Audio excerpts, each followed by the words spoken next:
Right. இலங்கையின் முதலாவது பதிவாளர் நாயகமாக பணியாற்றியவர். அப்ப ஏற்கனவே எங்களோட அறிமுக வகுப்புல நான் சொல்லி இருந்தேன் தம்பி தங்கச்சிமாருக்கு 864 ஆண்டு 864 இலங்கையிலே பதிவாளர் நாயகம் திணைக்களம் ஆரம்பிக்கப்பட்டது என்பதோடு ஒரு பிரித்தானியர் தான் முதல்ல பதிவாளர் நாயகமாக பதவியில் இருந்தார். ராபர்ட் வில்லியம் மெசூரியர் விக்ஹம் என்ற விடைய இரண்டாவது விடைய மார்க் பண்ணுங்கம்மா.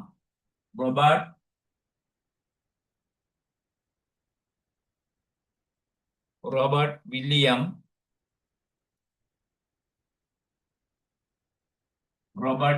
தமிழ்ல டியூட்ல இருக்கு. Robert William மெசூரியர்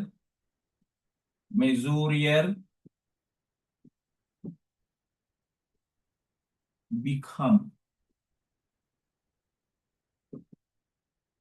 Robert William Mesurier Wickham என்ற ஒரு ஆங்கிலேயர் தான் 864 ஆண்டு இலங்கையில பழமை வாய்ந்த ஒரு திணைக்களமாக பதிவாளர் நாயகம் திணைக்களம்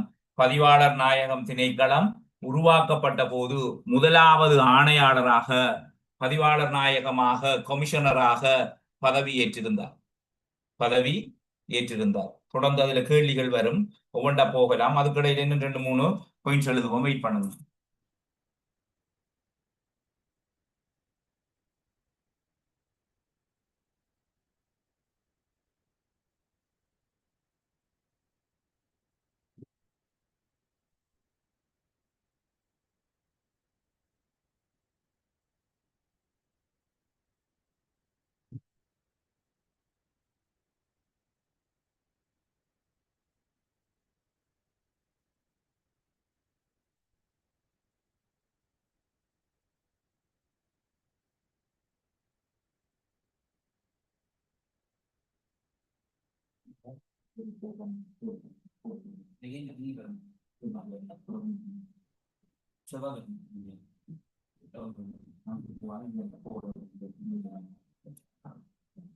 அப்ப ராபர்ட் வில்லியம் மெசூரியர் விக்ஹம்.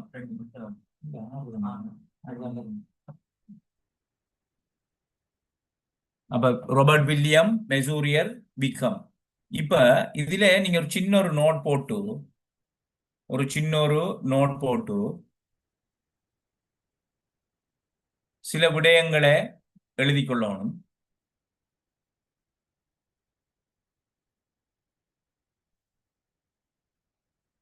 ரைட், எழுதி கொள்ளுங்க.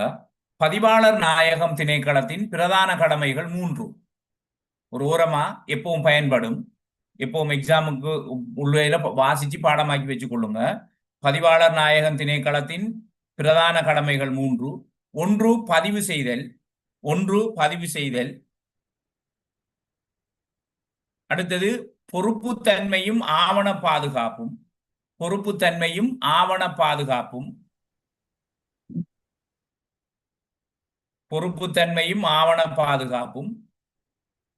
அடுத்தது உறுதிப்படுத்தப்பட்ட பிரதிகளினை வழங்குதல்.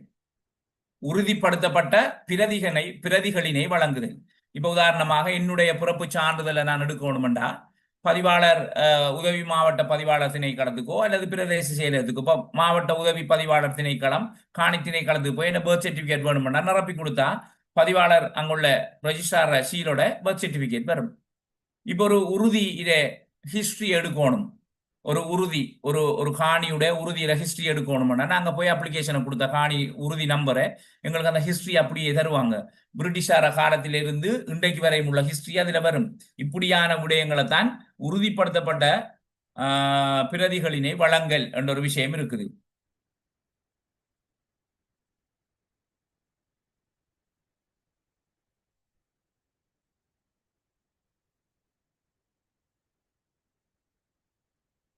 அடுத்தது எழுதி கொள்ளுங்க. அடுத்த பாயிண்ட் எழுதி கொள்ளுங்க. அசையா சொத்துக்கள் மற்றும் அசையா சொத்துக்களின் உரிய ஆதனங்களுக்கு அசையா சொத்துக்கள் மற்றும் உரிய ஆதனங்களுக்கு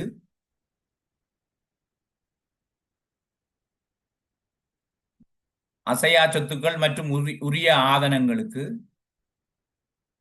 மேலும் அசையும் ஆதனங்களுக்கு ஆதனங்களுக்கு உரிய ஆவணங்களை பதிவு செய்தல். உரிய ஆவணங்களை பதிவு செய்தல். திரும்ப நல்லா கவனிச்சு கொள்ளணும். அசையா சொத்துக்கள் மற்றும் ஆதனங்களுக்கு, அசையாம இருக்கின்ற சொத்துக்கள் மற்றும் ஆதனங்களுக்கு, அசையும் ஆதனங்களுக்கு உரிய ஆவணங்களை பதிவு செய்தல் ஒரு விடயம். டாக்குமெண்ட பதிவு செய்கிறது. அடுத்தது அட்டோனி தத்துவத்தை பதிவு செய்தல். இதுவும் அவங்களோட கடமை தான்.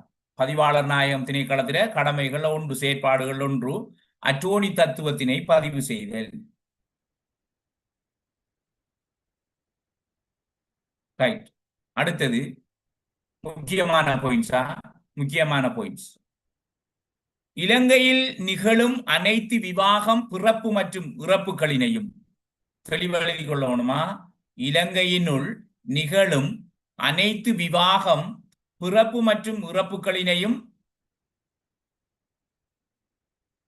இலங்கையினுள் நிகழும் அனைத்து விவாகம், பிறப்பு மற்றும் இறப்புகளினையும் வெளிநாட்டில் இடம்பெறும் இலங்கையரின் விவாகம், பிறப்பு மற்றும் இறப்புகளினையும் பதிவு செய்தல். நல்ல தெளிவா விளங்கிக் கொள்ளணும். இலங்கையில நிகழ்கின்ற திருமணங்கள், பிறப்புகள், இறப்புகள், வெளிநாட்டில இலங்கையர்கள் இருப்பாங்க. இப்ப உதாரணமாக இப்ப எடுப்போமே, ஒருவர், அதாவது ஒரு நபர் வெளிநாட்டிலே ஒரு உயர் படிப்புக்காக இருக்கார். அவர் மனைவியையும் கொண்டு ஒரு கலாநிதி பட்டத்தை முடிக்கிறார். சரி, அங்கு அவருக்கு குழந்தை பிறந்தால் அதே இலங்கையில் இருக்கின்ற, அங்கே அந்த நாட்டிலே இருக்கின்ற இலங்கை எம்பசிக்கு போய் பதிவு செய்து இங்க பதிவாளர் நாயகம் திணைக்களத்துக்கு அனுப்புவாங்க. அனுப்பி அந்த டாக்குமெண்ட்டை பதிவு செய்வாங்க. பிள்ளையை இங்க பதிவு செய்வாங்க. எல்லா இலங்கையர்களும் அதை வெளிநாட்டில் இருந்தாலும் கட்டாயம் இங்கே இருக்கின்ற பதிவாளர் நாயகம் திணைக்களத்துக்கு அந்த பதிவுகளை கட்டாயம் அனுப்புவாங்க. அந்த ஸ்ரீலங்கன் எம்பசி இங்க அனுப்பும் பதிவாளர் நாயகம் திணைக்களத்துக்கு. மறு அந்த பிள்ளை இங்க வந்து இலங்கையில செட்டில் ஆகக்குள்ள பர்த் சர்டிபிகேட் வேணுமெண்டா ஆன்லைன்ல எடுத்து போகும்.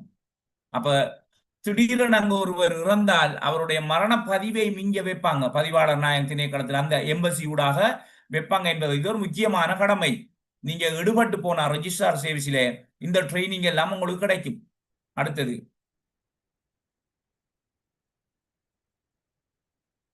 இன்னும் ஒரு முக்கியமான கடமை இருக்கு பதிவாளர் நாயகத்திலே. பிள்ளையின் மகவேற்பு செய்யும் நீதிமன்ற கட்டளையினை பதிவு செய்தல்.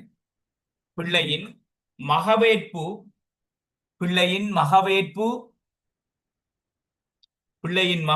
செய்யும் நீதிமன்ற கட்டளையினை பதிவு செய்தல். மகவேற்பு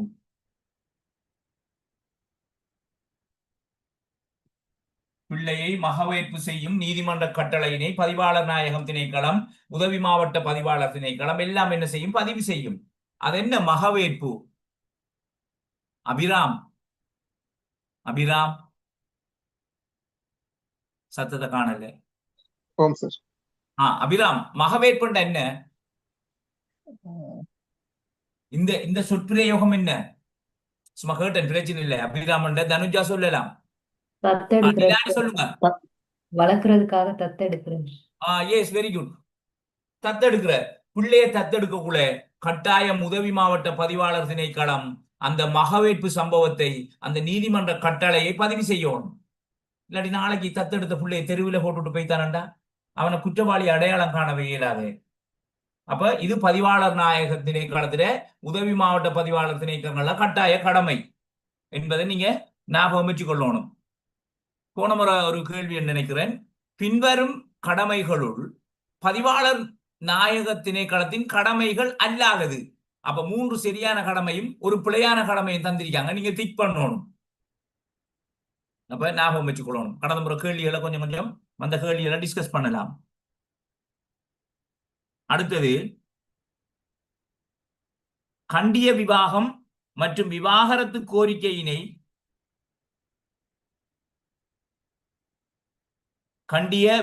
விவாகரத்தினை பதிவு செய்தல். விவாகரத்தினை பதிவு செய்தல்.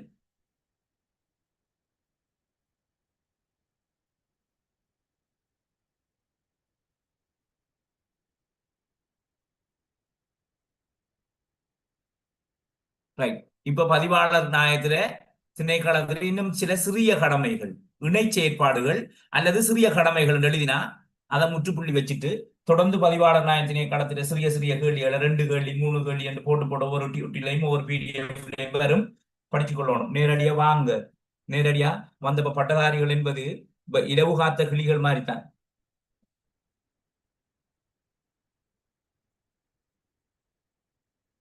ஒரு 70,000 பேர் இருக்கும். 21க்கு பிறகு வந்த 22 23 24 திரண்டு போயிருக்கு. இதிலே ஒரு 15,000 பேர் தொடக்கம் 20,000 பேர் வரை பாடசாலைகள்ல தற்காலிகமாக அபிவிருத்தி உத்தியோகத்தர்களாக நியமிக்கப்பட்டவர்களும் இருக்கிறார்கள். அவங்க நிரந்தர டிஓக்கள், பாடசாலைகள்ல தற்காலிக டிஓக்கள். யாராவது இருக்கிறீங்களம்மா இதுல டெவலப்மெண்ட் ஆபீசரா வேலை செய்கிறார்கள்? யாராவது இருக்கிறீங்களா? ரைட். அப்ப இவ்வளவு பிரச்சனைகள் இருக்கு. அப்ப போட்டி போட்டா படிச்சு கொண்டாரு. டிசம்பர்ல எக்ஸாம். இப்ப கலண்டர்ல போட்டா, கெசட்ல போட்டா, வர்த்தமானியில டிசம்பர்ல எக்ஸாம், டிசம்பர் 20 25 15 எக்ஸாம் நடந்துரும். இருக்கிறது 2 மாசம். இருக்கிறது 2 மாசம். புதுசு பழசெல்லாம் சேர்த்து 20 பிடிஎஃப் இருக்கு. இந்த 20 பிடிஎஃப்பும் எவ்வளவுக்கு சாத்தியப்படுமோ தெரியாது, ப்ரிப்பேர் பண்ணி வச்சிருக்கிறேன். எதிர்காலத்துல வர எக்ஸாமுக்கு எல்லாம் சேர்த்துத்தான், புதுசு பழசெல்லாம் சேர்த்துத்தான் வச்சிருக்கிறேன். எந்த அளவுக்கு சாத்தியப்படும் என்று தெரியல, பாப்போம் இன்ஷா அல்லாஹ். Okay right. அந்த இணை செயற்பாடுகள், பதிவாளர் நாயக திணைக்களத்தில் இணை செயற்பாடுகள், விவாகம் மற்றும் பிறப்பு மற்றும் இறப்பு பதிவாளர்களினை நியமித்தேன். விவாகம், பிறப்பு மற்றும் இறப்பு பதிவாளர்களை நியமித்தல். அப்ப பிறப்பு இறப்பு பதிவாளர்கள் ஒவ்வொரு டிவிஷன்லையும் இருப்பாங்க. அதே போல விவாக பதிவாளரும் ஒவ்வொரு டிவிஷன்லையும் இருப்பாங்க. அடுத்தது நொத்தாரிசுகளை நியமனம் செய்தல். நொத்தாரிசுகளை நியமனம் செய்தல்.